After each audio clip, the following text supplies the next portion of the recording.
White House senior advisor Kellyanne Conway arrives at the White House in March. Jab in Botsford, The Washington Post by Paul Schwartzman and Josh Dawsey. The Washington Post, Washington. Just after arriving in Washington to work for President Donald Trump, Kellyanne Conway found herself in a downtown supermarket, where a man rushing by with his shopping cart sneered, "You ought to be ashamed of yourself. Go look in the mirror. Mirrors are in aisle 9. I'll go get one now," Conway recalled replying.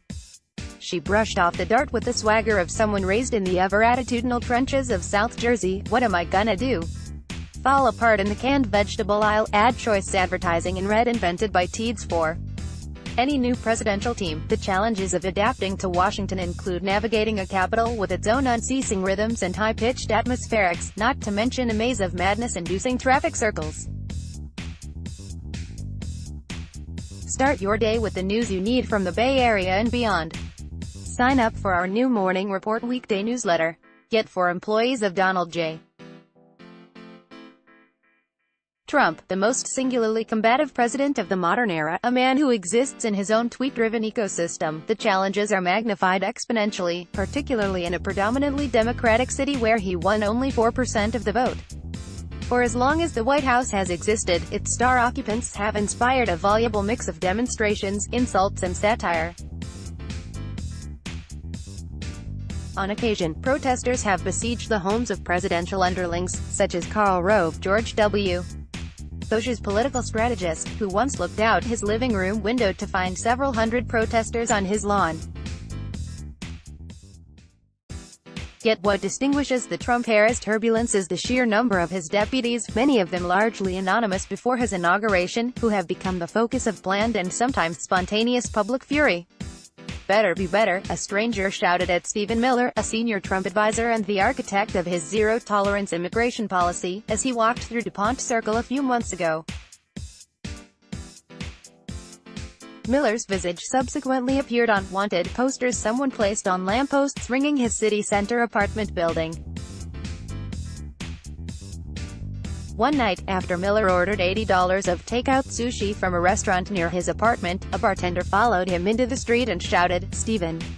When Miller turned around, the bartender raised both middle fingers and cursed at him, according to an account Miller has shared with White House colleagues. Outraged, Miller threw the sushi away, he later told his colleagues. On Saturday, as Stephen Bannon, Trump's former strategist, browsed at an antiquarian bookstore in Richmond, a woman in the shop called him a piece of trash. The woman left after Nick Cook, owner of Black Swan Books, told her he would call the police. "We are a bookshop. Bookshops are all about ideas and tolerating different opinions and not about verbally assaulting somebody, which is what was happening," Cook told the Richmond Times-Dispatch, which first reported the incident. Steve Bannon was simply standing, looking at books, minding his own business, Cook told the paper. While he was a part of the president's team, Bannon dealt with life in Washington, a city he freely described as enemy territory, by hiring security and rarely venturing out in public. When Bannon traveled, it was usually aboard a private plane. For a time, a sign on the front steps of his Capitol Hill address read, "Stop." Most of the interactions that Trump's well-known aides have with strangers amount to nothing more than posing for selfies. But his advisors have also found themselves subjected to a string of embarrassing public spankings, a litany that began even before he took office. Before Vice President Mike Pence's swearing-in, his neighbors in Chevy Chase, where he was renting a house, hung rainbow banners to protest his opposition to equal rights for gay men and lesbians. When Pence went to the musical, Hamilton, in New York, the actor playing Aaron Burr concluded the evening by announcing from the stage that he was afraid that Trump wouldn't uphold our inalienable rights. A White House reporter, once on the phone with Sean Spicer while the then press secretary was standing in his yard in Alexandria, said he could hear a passing motorist shouting curses at him.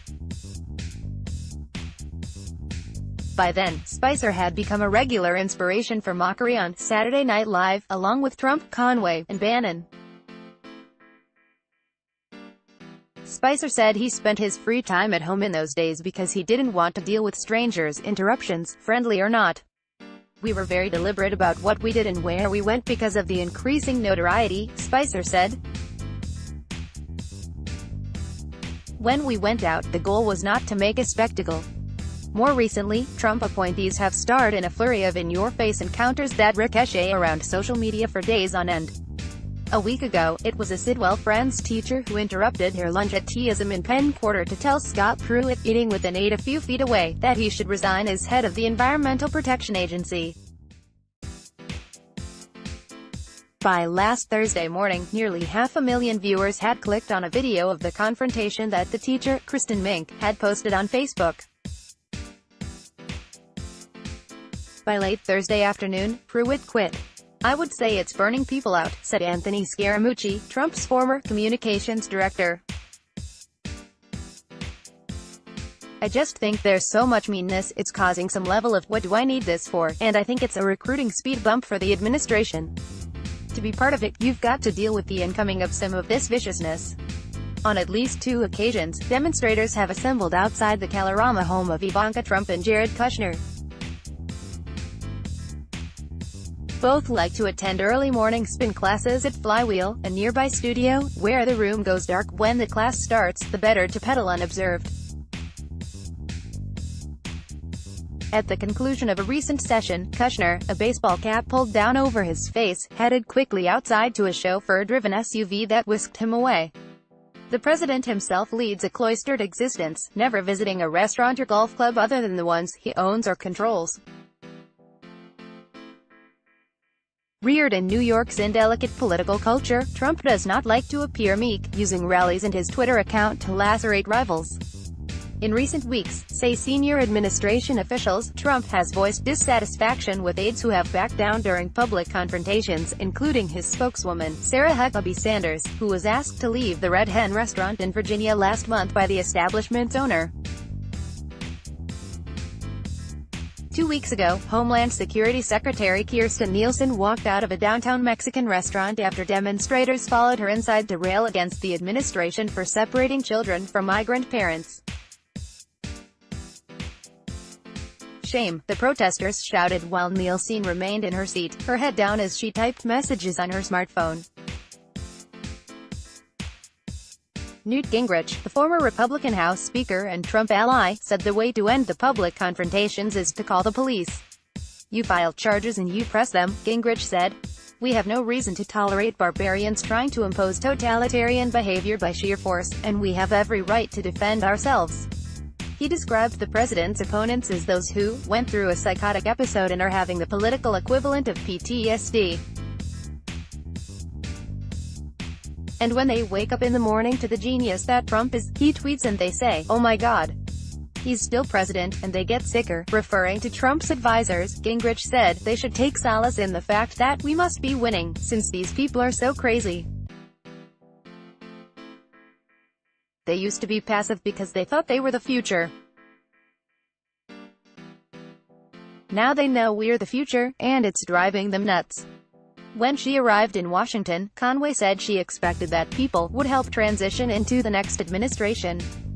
"I wasn't expecting people to try to undo the election and drive us out of town."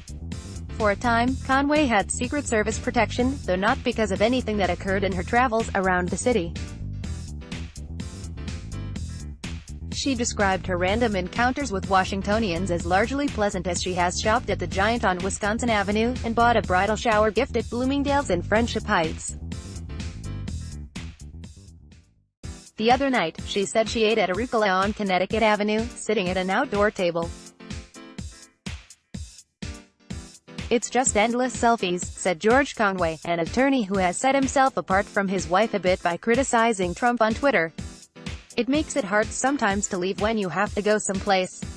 Referring to Kellyanne, he said, "She has been getting a harder time from me about working for this administration than walking down the street. Still, there are plenty of moments that are not free from heckling." When a stranger at a Baltimore Orioles game took her photo and mumbled that she was famous for all the wrong reasons, Conway said she walked over to him.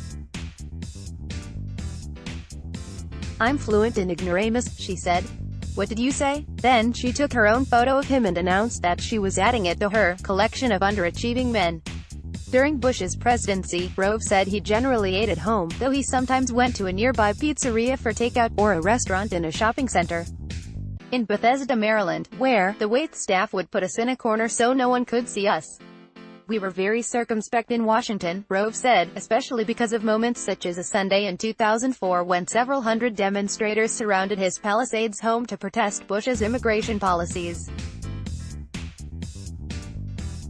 Rove was inside with his wife and young son while the protesters banged on their windows. "My wife was freaking out," he recalled. Tom Davis, a Virginia Republican who spent 13 years in Congress, said Washington has always been a hotbed of dissent. "What has changed," he said, "is that aggressive tactics are becoming more normalized. We are in a situation where bad behavior is being rewarded," he said. "There are no filters. I don't know where it ends." After Mink, the school teacher, confronted Pruitt on Monday, television news shows sent chauffeur-driven cars to deliver her to their studios. On social media, Mink found herself applauded and chided. She did not appear to mind the attention. After Pruitt resigned, she tweeted, "Hey at Real Donald Trump, where are you going for lunch tomorrow? AD Quality Auto 360p 720p 1080p." You might also like 1 o'clock how Toshiba is shaping a connected world. Toshiba APAC MacArthur rejects Joe low deal for immunity. Report Business Times main car co falls to 8-year low of $25,000. Business Times air conditioning now finally affordable thanks to newthingstoday.com. All she wanted was a new Samsung Galaxy S9. What she? StarHub Limited official website. Singapore, don't have a hearing test until you read. Clinic compare. FBI, man kills wife on Alaska cruise ship because she. MercuryNews.com. Carolyn hacks. I want to be fair, but they're asking a. MercuryNews.com. Ask Amy. I think something's up between my wife and. MercuryNews.com recommended by.